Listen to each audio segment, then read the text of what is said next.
The rain came down in sheets that night, turning the back roads of Millbrook, Virginia into rivers of mud and memory. Former Navy SEAL Marcus Calloway pulled his truck onto the shoulder of Route 29, squinting through the downpour at the old stone bridge ahead. He'd driven this route 1,000 times since moving back home 3 years ago, but tonight something felt different. Wrong, even. Thunder cracked overhead, and that's when he heard it. A sound that didn't belong to the storm. High-pitched, desperate, almost human. Marcus killed the engine and stepped out into the deluge, rain instantly soaking through his jacket. The whimpering came again, clearer now, echoing from somewhere beneath the bridge. He clicked on his flashlight and moved toward the sound, his boots sinking into the soft earth. "Hello!" His voice carried over the drumming rain. The whimpering stopped. Marcus ducked under the bridge's archway, sweeping his light across the shadows. Empty beer cans, graffiti, and there, pressed against the far corner, shaking so hard its entire body convulsed, was a dog. Not just any dog. A German shepherd, soaked to the bone, ribs showing through matted fur. But it was the eyes that stopped Marcus cold. They were intelligent, focused, and absolutely terrified. "Easy," Marcus said softly, crouching down. "I'm not going to hurt you." The dog didn't growl or retreat. Instead, it took one trembling step forward, then another, until it was close enough for Marcus to see the raw wounds around its neck. Collar burns. Someone had kept this animal chained, and recently. Marcus extended his hand slowly. The dog sniffed once, twice, then pressed its soaking head against his palm. "Yeah," Marcus whispered. "I know what it's like to be left behind." He carried the dog to his truck, wrapped it in an emergency blanket, and drove toward town. The animal never took its eyes off him during the entire ride, as if trying to communicate something Marcus couldn't yet understand. By the time they reached his small house on the outskirts of Millbrook, the storm had passed, leaving the world clean and quiet. Marcus set up a makeshift bed in his garage, filled a bowl with water, and watched as the dog drank like it hadn't seen liquid in days. "We'll get you checked out tomorrow," Marcus said. "Get you cleaned up. Find out where you came from." The dog finished drinking and looked at him again with those strange, knowing eyes. Marcus couldn't shake the feeling that finding this animal wasn't an accident. He just didn't know yet that it was a rescue mission that would save more than one life. You're watching something unfold here that goes deeper than you think. If you want to see where this leads, if you need to know what this dog knows, hit that subscribe button right now. Because what happens next will prove that some meetings are written in places we can't see. Marcus Calloway hadn't always been a man who drove back roads in the rain. 5 years ago, he'd been part of SEAL Team 7, operating in places whose names never made the news. He'd been good at his job. Too good, maybe. The kind of soldier who could shut off everything human when the mission required it and flip back on when he came home to his wife, Sarah, and their daughter, Emma. Until the day he couldn't flip back on anymore. It happened during his 4th deployment. A village extraction in the mountains. Everything went according to plan until it didn't. Marcus had followed his orders exactly, made the calls he was trained to make, but 3 civilians died in the crossfire. 3 people who weren't supposed to be there. 3 faces that followed him home and never left. Sarah had tried to understand. For 2 years, she tried to reach the man who'd come back wearing Marcus's face but living somewhere else entirely. Emma, only 7 years old then, had asked why Daddy didn't smile anymore. Why he woke up at night shouting words in languages she didn't understand. The divorce papers came on a Tuesday. Sarah didn't take Emma far, just 3 hours south to Richmond, where her parents lived. She'd said Marcus could visit any time. Said she still loved him but couldn't watch him disappear anymore. Said Emma needed a father who was actually present, not just physically there. Marcus didn't fight it. How could he? She was right. He'd moved back to Millbrook, the small Virginia town where he'd grown up, and taken a job doing security consulting for local businesses. Paid enough. Kept him busy enough. Let him avoid thinking about the fact that he saw his daughter twice a month if he was lucky, and each time she seemed a little more like a stranger. The nightmares never stopped. The faces never left. And Marcus had accepted that this was his life now. a penance for decisions that couldn't be unmade. Until tonight, when a dog with knowing eyes looked at him like it saw straight through to the parts he kept hidden. The next morning, Marcus took the dog to Millbrook Veterinary Clinic, where Dr. Rebecca Chan spent 40 minutes examining the animal while Marcus sat in the waiting room, flipping through magazines he didn't read. When Rebecca finally emerged, her expression was troubled. "Well, he's malnourished and dehydrated, but nothing a few good meals won't fix," she said, wiping her hands on her coat. "The collar wounds are infected, but we can treat that. What worries me is this." She held up a small electronic chip reader. "He's got a microchip, Marcus, registered to a family in Charlottesville. The Hendersons. I called the number on file. And disconnected. I did some searching. The address doesn't match any current records. It's like they disappeared." Marcus felt something tighten in his chest. How long ago was he chipped? For years. He's about 5 years old now. Rebecca looked at the dog, who sat patiently by the examination room door, watching Marcus. Whoever had him recently wasn't the family who registered him. Those wounds, the malnutrition. This dog was being kept by someone who didn't care if he lived or died. Marcus stood. What was his name? On the registration. Rebecca checked her notes. Scout. The dog's ears perked up instantly. Marcus walked over and crouched down. Scout. The dog's tail wagged once, then stopped, as if remembering it wasn't supposed to hope anymore. "Yeah," Marcus said quietly. "I know that feeling too." He took Scout home that afternoon with antibiotics, special food, and instructions to bring him back in 2 weeks. The dog moved through Marcus's house cautiously at first, sniffing corners and doorways like he was cataloging every detail. Then he went to the back door and barked once. Marcus let him out into the small yard.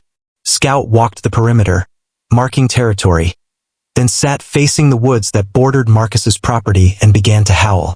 It wasn't the howl of a dog calling to other dogs. It was the howl of something that had found its purpose but couldn't complete it alone. 3 days passed, and Scout began to heal. His ribs still showed, but the shaking had stopped. The wounds around his neck were responding to treatment. He ate with focus, not desperation, and had claimed the corner of Marcus's bedroom as his sleeping spot. But every morning at dawn, Scout would go to the back door and wait. When Marcus let him out, the dog would walk to the edge of the woods, sit, and stare into the trees for exactly 15 minutes. Then he'd return to the house, eat breakfast, and spend the rest of the day shadowing Marcus like a guardian who'd been assigned a new mission. On the 4th morning, Marcus decided to follow him. He pulled on hiking boots, grabbed a water bottle, and stepped into the early light just as Scout headed for the tree line. The dog looked back once, seemed to register that Marcus was coming, and continued forward. They walked for 20 minutes through dense Virginia forest, following no trail Marcus could see. Scout moved with purpose, stopping occasionally to sniff the air or mark a tree, but always continuing in the same general direction, northwest, deeper into the woods. Then Scout stopped. They'd reached a small clearing where an old logging road cut through the trees. Scout sat down in the middle of the road and barked 3 times. Sharp, urgent barks that echoed off the surrounding forest. "What is it, boy?" Marcus scanned the area but saw nothing unusual. Just trees, morning light, and the faint sound of a creek somewhere nearby. Scout barked again, then walked 20 paces down the logging road and stopped. He looked back at Marcus, barked once more, then returned to his original position. He was showing Marcus something, teaching him a route. "You want me to remember this?" Marcus said slowly. "Why?" Scout's only answer was to turn and lead them back toward the house, taking exactly the same path they'd used to arrive. That night, Marcus couldn't sleep. He kept thinking about the logging road, about Scout's deliberate behavior, about the way the dog moved through the world like he was following instructions only he could hear. At 2 in the morning, Marcus pulled out his laptop and started searching for information about the Henderson family from Charlottesville. What he found was nothing. No social media, no forwarding addresses, no obituaries or news articles. It was as if they'd been erased from public record. He was about to close the laptop when a thought occurred to him. He opened a different search, missing persons in Virginia over the past 4 years. The list was longer than he'd expected. Too long. Faces stared back at him from the screen, each one attached to a story of someone who'd simply vanished. Marcus scrolled through them, feeling the familiar weight of helplessness settle over his shoulders. Then he saw her. Emma Grace Hendricks, 7 years old. Last seen 4 years ago in Charlottesville, Virginia. Blonde hair, blue eyes. Disappeared from her backyard while her parents were inside preparing dinner. The case had gone cold within weeks. Marcus stared at the photo, at the date, at the location. 4 years ago, Charlottesville. The same place Scout's chip was registered. Could be a coincidence. But Marcus had spent years in situations where coincidences got people killed, and he'd learned to trust his instincts when patterns emerged. Scout was trying to tell him something, and Marcus was beginning to understand what. The next morning, Marcus called Rebecca Chin. "The Henderson family," he said without preamble. "The ones who own Scout. Do you have any other information? Anything at all?" Rebecca was quiet for a moment. "Why? What's going on, Marcus?" "Just a hunch. Probably nothing." "The same kind of hunch that kept you alive overseas?" Marcus smiled despite himself. Rebecca had been 2 years behind him in high school, and she'd never bought his attempts at downplaying things. "Something like that. Let me check." He heard the sound of keyboard keys clicking. "Okay, here's what I've got. The registration lists Robert and Jennifer Henderson, address in Charlottesville. The chip was implanted at a clinic there in April of 2021. That's it. That's all the system has." "What about the dog's medical history?" "Nothing after the initial chip implantation. No checkups, no vaccinations. Either they stopped taking him to the vet, or they moved and registered somewhere else. Or something happened to them," Marcus said quietly. "Marcus, what is this about?" He told her. About Scout's behavior. About the logging road. About Emma Grace Hendricks and the date that lined up too perfectly with the dog's history. Rebecca was quiet for a long time. "You think the dog is connected to that little girl?" "I think something happened to the Henderson family 4 years ago. I think their dog ended up in the hands of someone who kept him chained and starving. And I think Scout knows something we don't." "That's a lot of thinking based on a dog sitting in the woods, Marcus." "I know. But you're going to follow it anyway." "I know that too." Rebecca sighed. "Be careful. And Marcus, if you're right, if there's any chance that dog knows something about a missing child, you need to call the police." "I will," Marcus said. "Once I have something more than a hunch." He spent the rest of the day researching Emma Grace Hendricks. The details were sparse. She'd been 7 years old, the daughter of Robert and Jennifer Henderson. No relation to the family that owned Scout, different last names. She'd disappeared from her backyard in broad daylight. 1 minute she was playing with chalk on the patio. The next she was gone. The investigation had focused initially on the parents, then expanded to registered sex offenders in the area, then to a wider search that turned up nothing. No witnesses, no evidence, no leads. The case file, from what Marcus could find in news articles, suggested that Emma had either been abducted by someone passing through the area or had wandered into the woods and gotten lost. Volunteers had searched for weeks. Divers had checked nearby lakes and ponds. Cadaver dogs had swept hundreds of acres. Nothing. The Henderson family, Scout's original owners, had lived 3 blocks away from where Emma disappeared. Marcus leaned back in his chair, staring at the ceiling. Could still be coincidence. Charlottesville was a big enough city. People owned dogs. Children went missing. But Scout had been chipped 1 month after Emma disappeared. And Scout was trying to lead him somewhere. For the next week, Marcus followed Scout into the woods every morning. Each time, the dog led him to the same logging road, sat in the same spot, and barked the same 3 times. Then he'd walk the 20 paces northwest, look back at Marcus, and return. On the 8th day, Marcus brought a GPS unit and marked the coordinates. On the 9th day, he brought a map and traced the direction Scout kept indicating. Northwest from the logging road led deeper into state forest land, eventually connecting to a network of fire roads and private property that bordered the national park. On the 10th day, Marcus stopped letting Scout lead and started letting Scout follow while he walked ahead, moving deliberately in the direction the dog had been showing him. Scout barked urgently when Marcus started to veer off course. Okay, Marcus muttered, adjusting his path. You're the navigator. They walked for over an hour, farther than they'd ever gone before. The forest grew denser, the canopy thicker. Marcus's phone lost signal. The air grew cooler. Then Scout stopped walking and started running. Marcus broke into a jog, following the dog's brown and black shape as it weaved between trees. His heart hammered, not from exertion but from something else. Anticipation. Dread. The feeling he used to get right before a mission went kinetic. Scout led him to a creek, then followed it upstream for another quarter-mile before stopping at a place where the water pooled around a fallen oak tree. The dog sat and barked once. Marcus scanned the area. Nothing looked unusual. Just forest and water and rocks worn smooth by decades of current.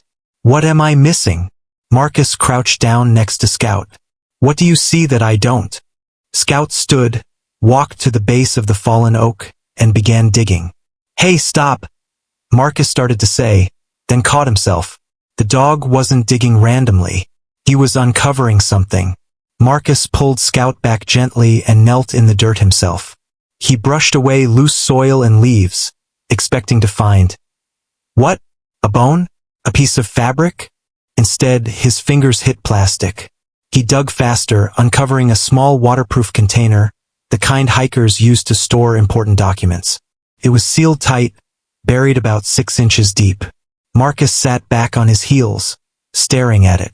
Scout watched him with those intelligent eyes, tail wagging slowly. What is this? Marcus whispered. He opened the container.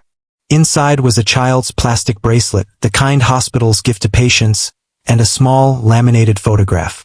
The photo showed a little girl with blonde hair and blue eyes, smiling at the camera. On the back, written in permanent marker, were 4 words. Emma. Still alive. Help us. Marcus's hands started shaking.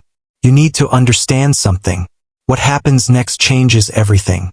If you're not subscribed right now, you won't see how this ends. You won't know if they find her. You won't know who buried this.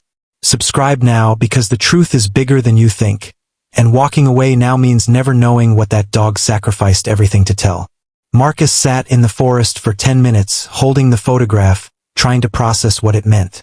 Someone had buried this container. Someone who knew Emma Grace Hendricks. Someone who knew she was alive or had been alive when they hid this message in the woods. 4 years ago? Last year? Last week? There was no date. No other information. Marcus looked at Scout, who was now lying down, head on his paws, watching Marcus with an expression that might have been relief. You knew this was here, Marcus said. Didn't you? You've been trying to bring someone here for a long time. Scout's tail thumped once against the ground. Marcus pulled out his phone, saw he had no signal, and started walking back towards civilization. Scout followed silently, staying close. It took 45 minutes to get enough bars to make a call. Marcus dialed 911. I need to report information related to a missing child case, he told the dispatcher. Emma Grace Hendricks. The case from 4 years ago. There was a pause. Sir, can you tell me your name and location? Marcus gave both, along with a brief explanation of what he'd found. Within minutes, he was transferred to Detective Lisa Warren from the Virginia State Police, who handled cold cases. Mr. Calloway, she said, her voice careful and professional. Can you describe exactly what you found and how you came to find it? Marcus explained everything. Scout, the logging road, the creek, the container. And this dog led you there specifically? Yes. Mr. Calloway, dogs don't solve missing person cases. I know how it sounds, but I have the container. I have the photograph. And I'm telling you that this dog knew exactly where to go. Detective Warren was quiet for a moment. I'm sending units to your location. Stay where you are. Don't touch anything else. And Mr. Calloway, I'm going to need you to come in for questioning. I understand. One more thing. The Emma Grace Hendricks case has been cold for 4 years. Her parents have mostly given up hope. If you're wasting our time, if this is some kind of hoax. It's not, Marcus said firmly. That little girl is out there, detective. Where she was. And someone tried to tell us where. 2 hours later, Marcus was sitting in an interview room at the State Police Barracks in Charlottesville, while Detective Warren examined the container and its contents. The bracelet matches the one Emma was wearing when she disappeared, Warren said. We have photos from that day. Same color, same hospital name. She looked at Marcus. But that doesn't prove she's alive now. Someone could have taken this from her 4 years ago.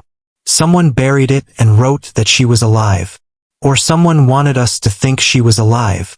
Marcus leaned forward. Why? What's the motive for that?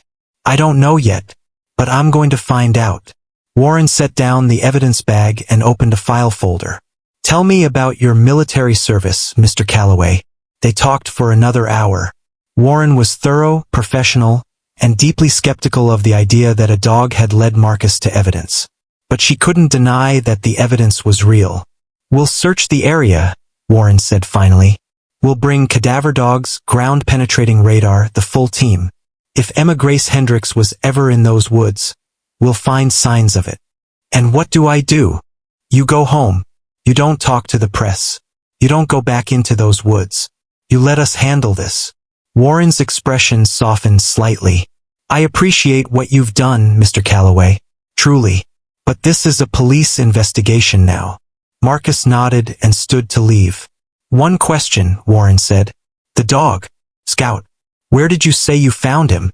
Under a bridge during a storm. Route 29, just outside Millbrook. That's 40 miles from where Emma disappeared. How did a dog travel 40 miles through forest and end up under that specific bridge? I don't know, Marcus admitted. But I think someone put him there. I think someone wanted him found. Warren wrote something in her notes. We'll look into it. Thank you, Mr. Calloway. Marcus collected Scout from the waiting area and drove home in silence. The dog sat in the passenger seat, calm and still, like his job was done. But Marcus knew it wasn't. Not yet, because someone had buried that container. Someone who knew Emma was alive. And Marcus was going to find out who. The search team arrived in the woods at dawn the next morning. Marcus watched from his property line, too far away to see details but close enough to count vehicles. 5 police cruisers, 2 K-9 units, a forensic van. They were taking it seriously. Scout sat next to him watching too. Your secret's out now, Marcus told the dog. Whatever you've been trying to say, they're listening. But as the day wore on and the sun climbed higher, Marcus felt the familiar itch of helplessness. He was on the sidelines again. Someone else was running the operation while he waited for updates that might never come. By noon, he couldn't take it anymore. He opened his laptop and started digging deeper into the Henderson family, Scout's original owners. If they'd lived 3 blocks from where Emma disappeared, if they'd gotten Scout a month after she vanished, maybe there was a connection he'd missed. Robert Henderson, 42 years old at the time, worked as a civil engineer for the county. Jennifer Henderson, 39, high school art teacher. Marcus searched for everything he could find. Social media accounts that had gone dormant 4 years ago. Property records showing they'd sold their house in Charlottesville and moved somewhere. The trail went cold. He tried searching for obituaries. Nothing. Change of address forms. Nothing. Employment records. Nothing. It was like they'd deliberately disappeared. Marcus sat back thinking. People didn't just vanish without reason. They ran from something. Or they were running toward something. Or they were hiding. He pulled up a map and marked 3 locations. Where Emma disappeared, where Scout had been registered, and where Marcus had found the buried container. Then he drew lines between them, looking for patterns. The container was northwest of Emma's disappearance point. The Henderson house was south. The locations formed a rough triangle spanning about 15 miles. Marcus zoomed in on the map, looking at what lay at the center of that triangle. State forest, private land, and one small notation for an old fire tower that had been decommissioned years ago. He zoomed in further. The fire tower was accessible only by a service road that connected to the same logging road Scout had been leading him toward. Marcus's pulse quickened. If someone wanted to hide in the area, really hide, off-grid and undetectable, an abandoned fire tower would be perfect. Remote, elevated, defensible. He grabbed his keys. "We're going for a drive," he told Scout. The service road was marked private property, but the gate was old and rusted open. Marcus drove slowly, Scout alert in the passenger seat, scanning the forest on both sides. The road climbed steadily for 2 miles before ending at a clearing. In the center stood the fire tower, a steel skeleton rising 70 feet into the air, crowned by a small cabin with windows that caught the afternoon light. Marcus parked and got out.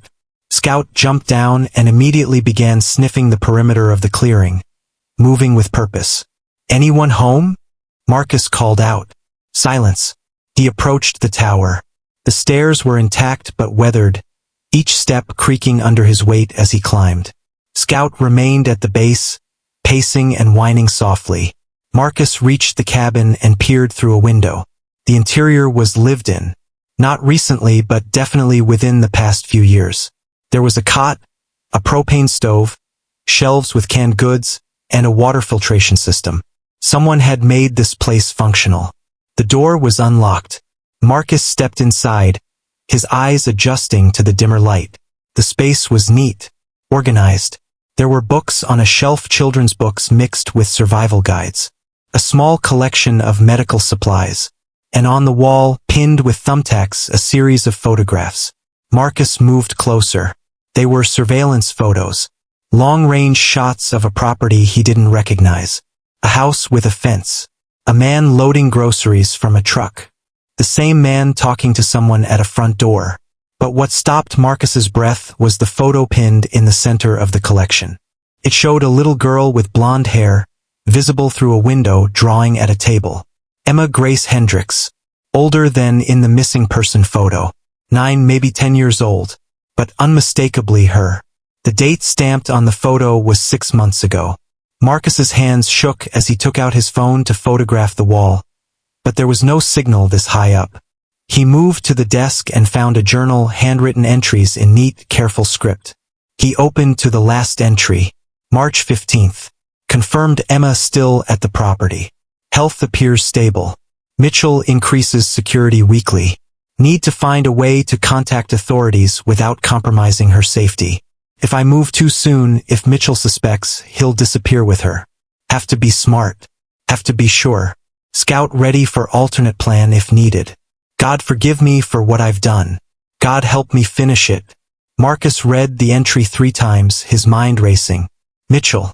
A name. Finally, a name. He flipped back through the journal, scanning pages.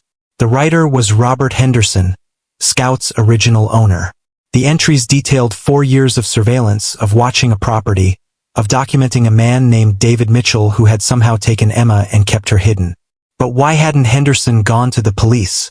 Marcus found the answer 20 pages back. Mitchell is former law enforcement. He knows procedures, knows investigations, has connections in places that matter. I went to the police once in the beginning. They said I was paranoid. Said I was grieving and seeing connections that weren't there. They investigated Mitchell and found nothing. Clean record. Clean property. No evidence. They told me to stop harassing an innocent man or face charges myself. So I stopped talking and started watching. Scout is my witness. Scout was there the day it happened. If something happens to me, Scout knows the way. Scout remembers. Marcus closed the journal and looked around the cabin with new understanding. Robert Henderson had spent 4 years proving what the police wouldn't investigate. He'd lived in this tower, documenting evidence, trying to build an airtight case. But where was he now? Marcus descended the tower quickly. Scout was waiting at the bottom, tail wagging. Your owner was here, Marcus told the dog. Robert. Where is he now? Scout barked once and started walking back toward the truck. But instead of heading for the vehicle, he veered off the service road and into the forest, following a faint trail Marcus hadn't noticed before. Scout, wait! But the dog was already gone, disappearing into the trees. Marcus swore and followed. The trail was barely visible, more of a suggestion than an actual path. Marcus pushed through underbrush, following the sound of Scout's movement ahead. Branches scraped his face. Roots tried to trip him. The forest seemed determined to keep its secrets. Then Scout stopped and began digging again. "No," Marcus whispered, understanding flooding through him. "No, no, no." He reached the dog and knelt down. Scout had uncovered fabric. A jacket sleeve. Marcus's training took over. He carefully brushed away more soil and leaves, revealing what he'd hoped he wouldn't find. Robert Henderson, dead for weeks, maybe months, partially buried, covered with a layer of forest debris. Marcus sat back, breathing hard. The man had spent 4 years trying to save a little girl, and he'd died alone in the woods, never seeing his mission completed. But he'd made a backup plan. He'd sent Scout away, given the dog a mission in case something happened to him. Marcus looked at Scout, who was sitting quietly, watching him with those knowing eyes. "He sent you to find help," Marcus said. "He knew he was in danger, knew Mitchell might come for him, so he sent you away with instructions. Find someone, lead them back, show them what he'd found." Scout's tail wagged once. "And you ended up under a bridge in a storm, waiting for the right person to come along." The pieces fell into place. Scout had been trained by Henderson for 4 years. Trained to know the route. Trained to recognize the signs. Trained to lead someone back to the tower, to the creek, to the evidence. But Scout couldn't call 911. Couldn't explain what he'd witnessed. Could only wait for someone who would listen. Someone who would follow. Someone who wouldn't give up. Marcus pulled out his phone.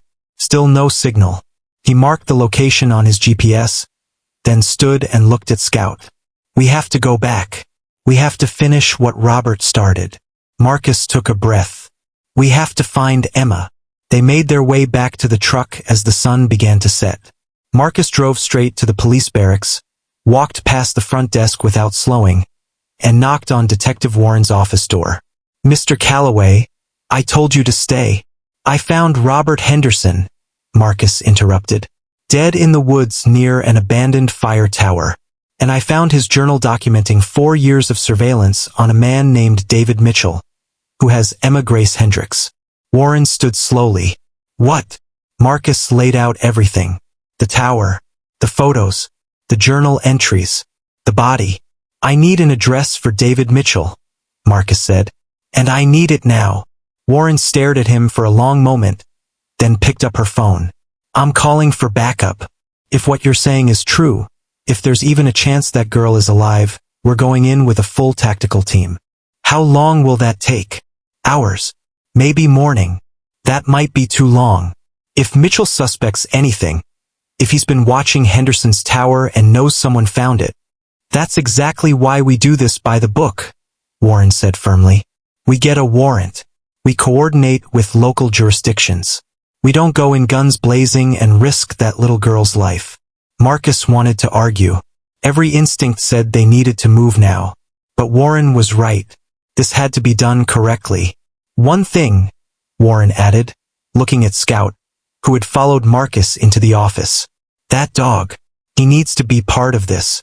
If Henderson trained him, if Scout was there the day Emma was taken, he might recognize her. Might help us confirm identification." Marcus nodded and put a hand on Scout's head. "He's been waiting 4 years to finish this mission. He's not going to stop now. Subscribers, you've made it this far. You've followed Scout through the woods, through the pain, through the loss. But here's what you need to understand. The people who don't subscribe will never know how this ends. They'll never know if Emma is found. They'll never know what Scout does when he finally comes face to face with the girl he's been trying to save. Don't be one of those people. Subscribe now, because the next chapter is the one you've been waiting for." The warrant came through at 4:47 a.m. Marcus stood in the pre-dawn darkness outside the Virginia State Police Barracks, watching the tactical team prepare.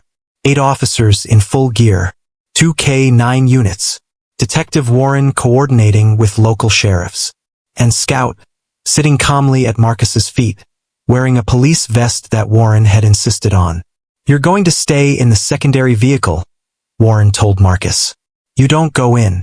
You're a civilian and this is a police operation. Clear? Clear. The only reason you're here at all is because that dog won't let anyone else handle him. Warren looked at Scout. Henderson trained him well. Too well. Scout growled at every officer who tried to work with him. But with you, he's calm. He knows I'll finish the mission, Marcus said quietly. The convoy rolled out at 5:15 a.m., 6 vehicles moving through the darkness toward an address in rural Albemarle County. David Mitchell's property was 15 acres of fenced land with a single access road. The house was set back from the main highway, invisible unless you knew it was there. Perfect for someone who wanted privacy. Perfect for someone who wanted to hide. The vehicles stopped half a mile from the property. The tactical team moved out on foot, surrounding the house from multiple angles. Marcus waited in the truck with Scout, listening to radio chatter. Alpha team in position. Bravo team in position. All units, we have movement inside the house. Lights just came on. Warren's voice came through clearly. Execute the warrant. Move in. Marcus heard shouting. The sound of a door being breached. More shouting. Then, we have a male subject in custody. No sign of the girl yet. Marcus's heart sank. Searching the residence now. Minutes ticked by. Marcus's hands clenched and unclenched. Scout whined softly, sensing his tension. We've cleared the main floor. Moving to the basement. More waiting. More silence. Then, we've found her. We found Emma Grace Hendricks. She's alive. Repeat, the girl is alive. We need medical immediately. Marcus closed his eyes. For years of searching. For years of Robert Henderson watching and documenting and trying to save a child he'd never met. And it was finally over. Warren's voice came through again. Mr. Calloway, bring Scout to the house. The girl is traumatized and nonverbal. She won't let anyone near her. I want to try something. Marcus drove to the property with Scout. The scene was controlled chaos. Police vehicles, ambulances, officers securing evidence. Marcus was led to the house by a young officer who looked shaken. She's in the living room, the officer said. Mitchell kept her hidden in a basement room. She's been down there for 4 years. Marcus felt rage building but pushed it down. Later. There would be time for anger later. He entered the house with Scout. Emma Grace Hendricks sat on a couch, wrapped in a blanket, staring at nothing. She was 11 years old now, but she looked younger. Fragile. Broken. Scout saw her and froze. Emma's eyes shifted to the dog. For a long moment, nothing happened. Then Emma's lips moved, forming a single word. Scout! The dog's tail began to wag. He moved forward slowly, carefully, until he was close enough for Emma to touch. She reached out a trembling hand and placed it on Scout's head. And then she started to cry. Not the silent tears of trauma, but the deep, gasping sobs of someone who'd forgotten how to release pain. Scout pressed against her, solid and warm and real, and Emma wrapped her arms around his neck and held on like he was the only real thing left in the world. He came back, Emma whispered. He promised he'd come back. Marcus looked at Warren, who was wiping her own eyes. She was there, Warren said softly. The day it happened. Scout was at the park with his owners when Mitchell took Emma. Scout tried to stop him. Mitchell kicked the dog so hard he broke ribs. Robert Henderson found Scout injured near the playground and took him home, nursed him back to health. That's when Henderson started to piece together what had happened. Scout had seen the abduction. Scout knew where Mitchell had gone. And he spent 4 years trying to tell someone. Marcus finished. Emma was talking now, still clutching Scout, her words tumbling out in broken fragments. Scout came to play. Man grabbed me. Scout barked. Man hurt him. I thought he died. I thought everyone died. Paramedics approached carefully, but Emma wouldn't let go of Scout. Can the dog ride with her? Warren asked the lead paramedic. Against protocol, but... The paramedic looked at Emma's face, at the way she held onto Scout like a lifeline. Yeah. He can ride with her. They loaded Emma into the ambulance, Scout jumping up beside her without hesitation. As the vehicle pulled away, Warren turned to Marcus. David Mitchell is talking. He was a former police officer like Henderson suspected. Lost his job 7 years ago over misconduct allegations. His own daughter died in an accident 6 years ago. He became obsessed with getting her back, but in a twisted way. He saw Emma at the park and convinced himself she was his daughter reborn or something. The psychology reports will take months to untangle. What about Robert Henderson? We recovered his body. He'll get a proper burial. And he'll be recognized for what he did. 4 years of dedication that saved that little girl's life. Marcus looked toward the ambulance disappearing down the road. Scout saved her. Henderson gave him the mission, but Scout never quit. No, Warren agreed. He didn't. 3 days later, Marcus stood in the hospital hallway, waiting. Emma's parents, her real parents, David and Susan Hendricks, had been contacted the moment she was found. They'd driven through the night from Florida, where they'd moved after the investigation went cold, unable to stay in the place where they'd lost their daughter. Marcus had spoken to them briefly. Susan had sobbed while clutching his hand. David had simply stood there, stunned, unable to process that the miracle they'd stopped praying for had actually happened. Emma was being evaluated by doctors and trauma specialists.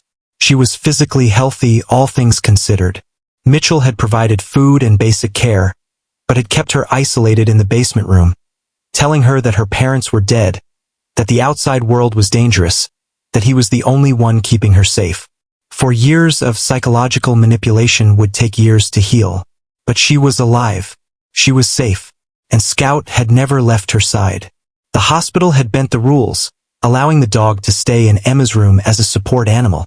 When anyone tried to separate them, Emma would panic. So Scout stayed, sleeping on a mat beside her bed, his head always visible if she woke up scared. Mr. Calloway? Marcus turned. Susan Hendricks stood in the hallway, her eyes red from crying, but her face transformed by something Marcus hadn't seen in 4 years of his own life. Hope. Thank you, she said. I know you've heard it already, but thank you.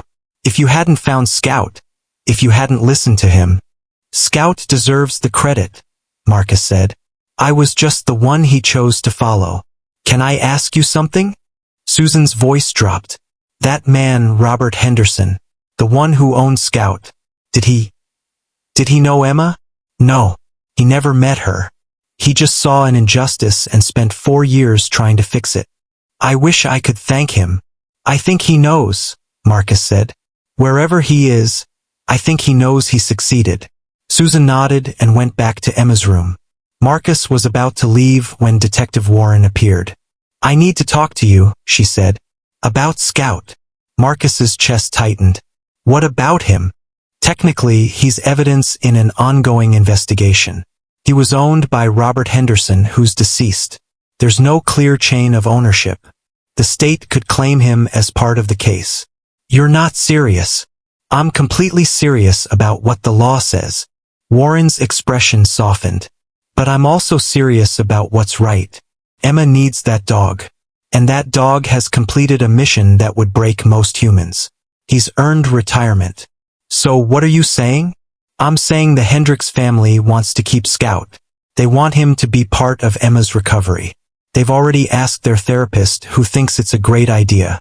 But they wanted to check with you first. Marcus felt something shift in his chest. Me?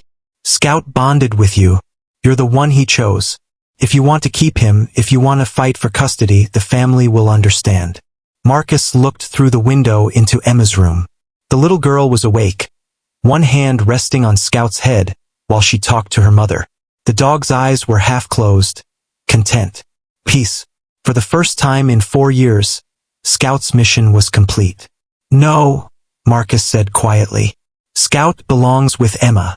He always did. I was just the bridge he needed to cross. Warren nodded. I thought you'd say that. For what it's worth, you're a good man, Marcus Calloway. I'm just a man who listened to a dog, Marcus replied. 6 months later, Marcus received a letter. It came in the mail on a Tuesday, forwarded from the state police barracks. The return address was in Florida. Marcus opened it standing at his kitchen counter, and inside found a single handwritten page and a photograph. The photo showed Emma, 12 years old now, smiling, healthy, standing in a backyard with Scout beside her.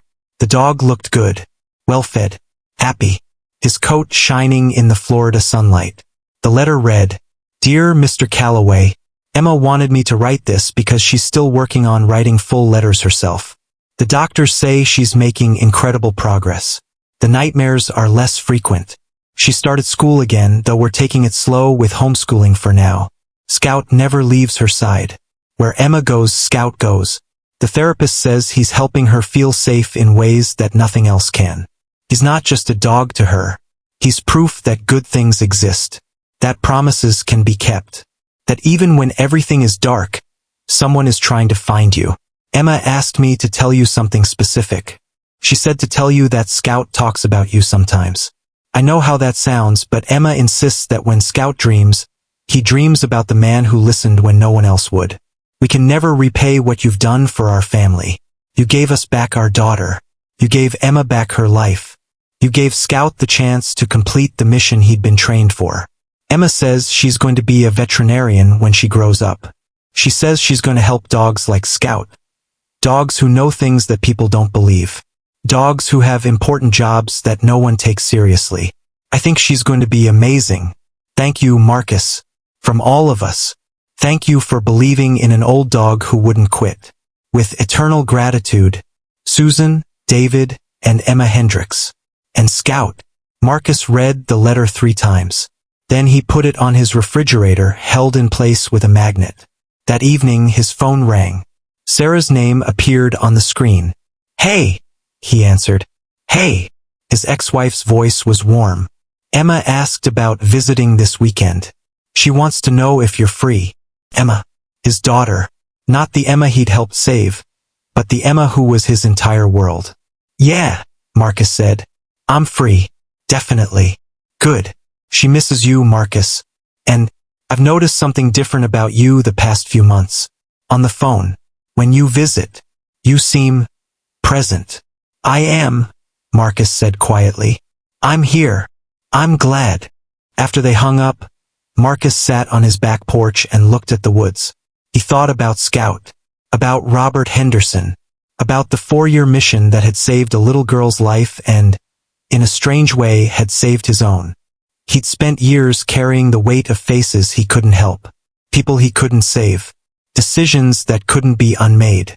But Scout had taught him something important. Sometimes the mission doesn't end when you think it does. Sometimes you keep going because someone, somewhere, is counting on you to finish what you started.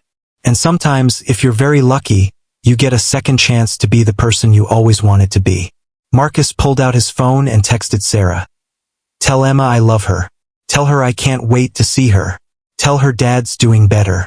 3 dots appeared. Then, "She says she loves you too. She says Scout would be proud." Marcus smiled.